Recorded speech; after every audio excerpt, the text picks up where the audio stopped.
కాపురం చేసే కళ కాలు తొక్కిన నాడే తెలుస్తుందనే సామెత అందరికీ బాగా గుర్తుండే ఉంటుంది. అచ్చం ఆంధ్రప్రదేశ్లో తెలుగుదేశం పార్టీ అధినేత చంద్రబాబు నాయుడుతో వ్యవహారం ఎలా ఉంటుందో పొత్తు కుదిరిన తర్వాత చర్చలకు కూర్చున్న తొలి రోజునే బయటపడిపోయిందట.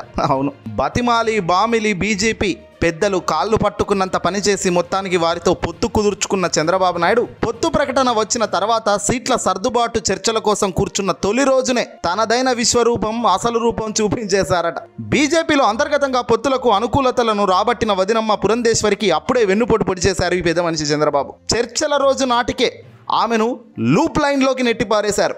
రాష్ట్ర బీజేపీ సారథి అయినప్పటికీ ఆమె చర్చల్లోకి లేకపోవడం ఇవాల్టి రాజకీయ పరిణామాల్లో ఇదే హైలైట్గా నిలుస్తుంది.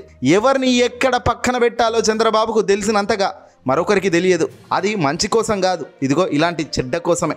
2 రోజుల కిందట చంద్రబాబు నాయుడు పవన్ కళ్యాణ్లు ఢిల్లీకి 2 రోజుల పాటు మకాం వేసి మరి బీజేపీతో పొత్తులు కుదుర్చుకున్నారు. అయితే ఏ సీట్లలో ఎవరు పోటీ చేయాలి అనేది తేలలేదు. ఇంకా ఆ విషయాలు చర్చించడానికి ఢిల్లీ నుంచి కేంద్ర మంత్రి గజేంద్ర సింగ్ షెకావత్, బీజేపీ నేత బైజయంత్ పాండా వచ్చారు. జనసేన అధినేత పవన్ కళ్యాణ్ యథావిధిగా తన వెన్నుంటి నాదెండ్ల మనోహర్ను తీసుకుని వెళ్లడం జరిగింది. తెలుగుదేశం పార్టీ తరఫున కూడా అచ్చెన్నాయుడు తదితరులు పెద్దలు పాల్గొన్నారు. అయితే ట్విస్ట్ ఏంటంటే ఈ భేటీలో పురంధేశ్వరే లేరట.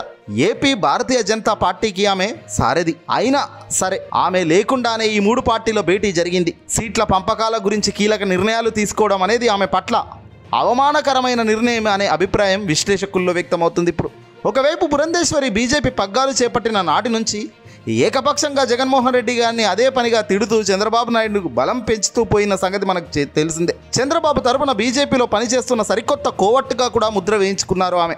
అయితే చంద్రబాబు నాయుడు వెన్నుపోటు అలవాటు గురించి ఆమె మర్చిపోయినట్టున్నారు పాపం. నిజానికి పురంధేశ్వరి చంద్రబాబు వెన్నుపోటు ధోరణిని మర్చిపోకూడదు. ఎందుకంటే స్వయంగా ఆమె తండ్రి ఎన్టీ రామారావు వెన్నుపోటు పొడిచి అధికారం దక్కించుకున్న వ్యక్తి చంద్రబాబు నాయుడు. కాకపోతే ఆ వెన్నుపోటు పర్వంలో ఆమె భర్త దగ్గుబాటి పురంధేశ్వరరావు కూడా పాత్రధారి కావడం వలనేమో ఆమె దానిని ప్రస్తావించకపోవచ్చేమో. కానీ కొంతకాలం గడవగానే ఆమె భర్తను కూడా లూప్ లైన్లోకి నెట్టేసి పార్టీని మొత్తంగా హస్తగతం చేసుకున్న కుయుక్తుల మేధావి చంద్రబాబు.